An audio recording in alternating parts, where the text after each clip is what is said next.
So మీరు జగన్మోహన్ రెడ్డి గారిని హీరోగా అభిమానిస్తారంటారు. నేను ఈ సినిమా తపెలగాలను పట్టుకున్న వాళ్ళు హీరోలు అనకమ్మా.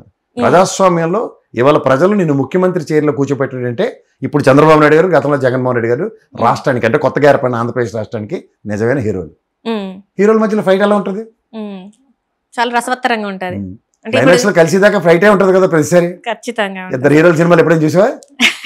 చూసాను సార్. అయితే ఇక్కడ ఇంకొకటి ఏంటంటే సార్, అట్లానే చూసుకున్నట్టే విశాఖ స్టీల్ ప్లాంట్ దాని గురించి కూడా మరి మాట్లాడే అవకాశం ఉందంటారు. అదే చెప్తున్నా. మీ ముక్కు ఏదంటే ఇలా చెప్పావు అనుకో, కానీ ముక్కుకి వస్తావు కదా.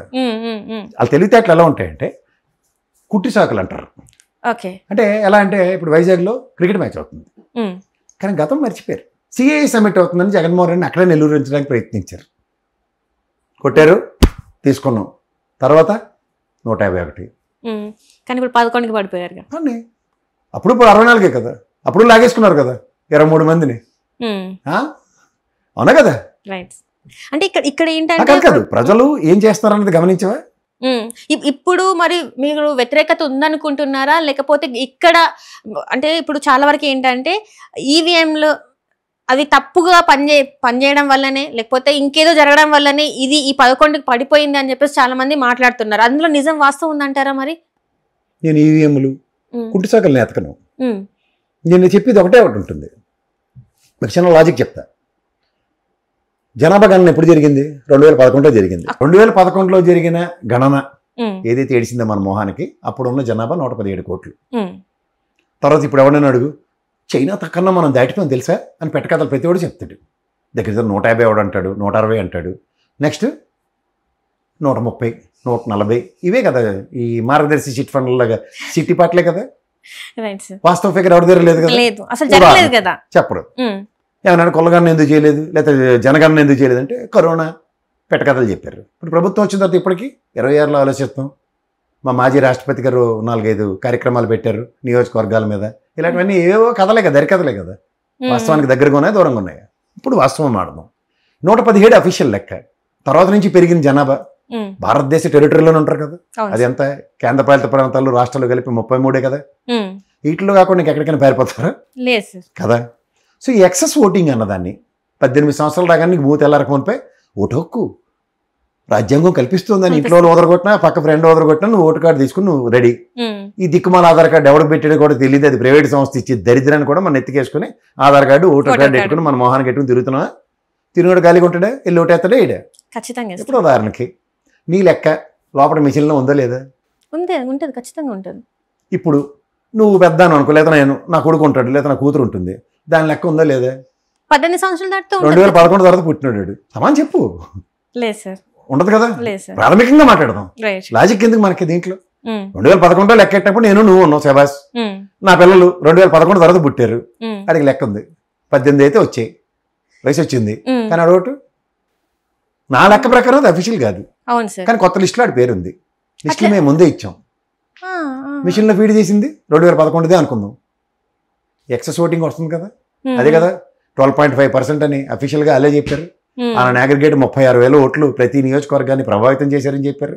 ఒక పార్లమెంట్కి 136,000 అంటే 7 నియోజకవర్గాలు కలిపిన ఒక పార్లమెంట్లో 136,000 ఓట్లు అంటే తిరుపతి దిమ్మ తిరిగి బొమ్మ కనబడింది. ఎమ్మెల్యేలు అందరూ ఎత్తుపోయారు, ఎంపీ గెలిచాడు. అద్భుతాలు వీళ్ళతోనే కాదు వాళ్ళతో కూడా జరిగాయి. ఎందుకంటే అది మిషన్. అలా బ్రహ్మానందం గారు చెప్పినట్టు మిషన్ అరుస్తుందని చెప్పేవాళ్ళు లేడు. అలీగఢ్లో దెబ్బలు తినే ప్రజలే ఉన్నారు.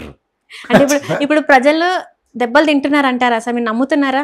ప్రజలు ఇప్పుడు ప్రజల్లో ఏదైతే వాళ్ళు నమ్ముకొని విజనరీ ఉన్న మనిషి కాబట్టి వాళ్ళకి ఏదో చేస్తారని చెప్పేసి వాళ్ళు అనుకుని తెచ్చుకున్న మనిషి ఈ రోజు మరి నిజంగానే విజన్ ఉన్న మనిషి లాగా అవన్నీ చేస్తున్నారంటారా? చిన్నప్పుడు బంగారు బాతుగుడ్డు కథ చదివాను సార్. ఆ కథ సారాంశం ఏంటో తెలుసా?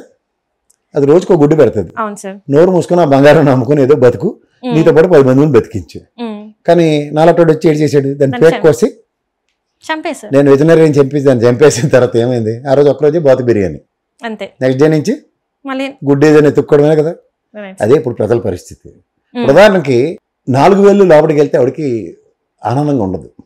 అప్పుడు గొంతెం కోరికలు మొదలవుతాయి. అది తిండి లేనివాడికి ఇవాళ పూట గడిస్తే చాలరా అనుకుంటాడు. ఈ తారతమ్యం ప్రజలకి ఇప్పుడైతే అర్థమవుతుంది. ఎందుకంటే దురాశ దుఃఖాన్ని చేయటం ఇంకో కథ ఉంటుంది. నేను ఎప్పుడు చెప్తూ ఉంటాను ఈ రెండు. ఎందుకంటే ఇది ఎప్పటికప్పుడు బేసిక్ స్ట్రైక్ చేసుకోకపోతే మనం ఎప్పటికీ ఎత్తిరెళ్ళాం. ఖచ్చితంగా దురాశ దుఃఖానికి సీట్ అంటే అతిగా ఇప్పుడు ఆశపడొద్దు. మార్గదర్శి చిట్టు పట్టింది, కేసులు అవుతున్నాయి. మా నాన్న చచ్చిపోయి కాబట్టి నాకు సంబంధం లేదన్న కొడుకుని చూసాం. అయినా సరే సిట్టి పాటకు ఎలా ఉంటుంది, డబ్బులు కట్టించుకున్నంత కాలం బ్రహ్మాండంగా ఉంటుంది. కానీ పాడినప్పుడు అలా గవర్నమెంట్ ఎంప్లాయీ సంతకం పెట్టించు, వీళ్ళది ఇంటి పక్క కూడా సంతకం పెట్టించు, ఈ అసలు తొక్క తోట బ్రతుకున్నావా అన్న కూడా proof చూపించు. మన డబ్బులు మనం తీసుకోవడానికి ఎంత గడ్డి గరుస్తున్నాం. అలా ప్రభుత్వం ఉచితంగా ఇస్తున్న డబ్బులకి మనం దానికి అకౌంటబిలిటీ అనేది లేకుండా జవాబుదారీతనం అంటే మన దగ్గర నుంచి రెసిప్రొకేట్ యాటిట్యూడ్ చాలా ముఖ్యం. ఖచ్చితంగా కానీ అక్కడ వీడు 3,000 ఇస్తున్నాడు. ఉదాహరణకి రాత్రి 1,000 రూపాయలు పెంచి 2,000 రూపాయల పెన్షన్ అని చెప్పిన చంద్రబాబు నాయుడు గారు, అంటే మీరు చెప్పిన విజనరీ లీడర్ ప్రకారం అది ఎన్నాళ్ళు ఇచ్చాడు? జస్ట్ 2-3 నెలలు ఇచ్చారు ఎలక్షన్స్ ముందు. ఇది 14-19 చెప్తున్నా. 19 నుంచి 24 దాకా 2,000కి ఇంకో 250 చొప్పున 5 సంవత్సరాలు మనకి జీతాలు అవన్నీ మనకి ఎలా పెరుగుతాయమ్మా? 2,000 ఉన్న జీతం 4,000 వద్దేటి లేదు సార్. ఇంక్రిమెంట్లు ఇస్తారు అంతే కదా. బేసిక్స్ మీద 10% 30% ఏదో లెక్క ఉంటుంది కదా. ఇది కాదు కదా ప్రజలకి. నేను రాగానే 4,000 ఇస్తాను. సీట్ల పాట ఎలా ఉంటుంది? ఇప్పుడు ఇంటి పక్క మన ఇంటి పక్క కూడా ఎలా ఉంటాడు? నేను 10 రూపాయలు వడ్డీ ఇస్తానండి, చాలా బాగా ఇస్తాను, మీరు చూస్తున్నారు కదా నేను మీతో పాటు ఉంటాను అన్నోడికి వీడు 2 రూపాయలు వడ్డీ ఇచ్చేవాడికి వదిలేసి వీడు 10 రూపాయలు ఇస్తాడని చెప్పి వీడికి ఇస్తారు. వీడు 2 నెలలు కడతారు, 3 నెలలు మొత్తం అసలు వడ్డీ పట్టుకుని పరారు. అదే పరిస్థితి వాళ్ళ ప్రజలది. సో 4,000 రూపాయలు ఇస్తాను నా దగ్గర. టెంప్టింగ్ ఎలా ఉంటుంది? పైపచ్చు పాత ఇంక్రీ అలా అలవెన్సెస్తో ఇస్తాను మీకు అన్నది. ఇప్పుడు దానికి ఇంకొక ఎగ్జాంపుల్ చెప్తూ ఉంటున్నాను. ప్రధానికి మీకు పనిచేసే వ్యవస్థలో జీతాలు రావట్లే, 3 నెలలు 4 నెలలు రావట్లే, చాలా ఇబ్బందిగా ఉంది, కిర్రమంటుంది. దీపావళి వచ్చింది, మీ అందరికీ 50,000 బోనస్ ఇస్తున్నాం అనగానే ఎలా ఉంటుంది? అమ్మా 50,000 బోనస్ అంటే మేనేజ్మెంట్ సుధరాయించిందిరా, ఇంక జీతాలకి లోటు లేదని ఫస్ట్ ఆలోచించింది ఏంటి?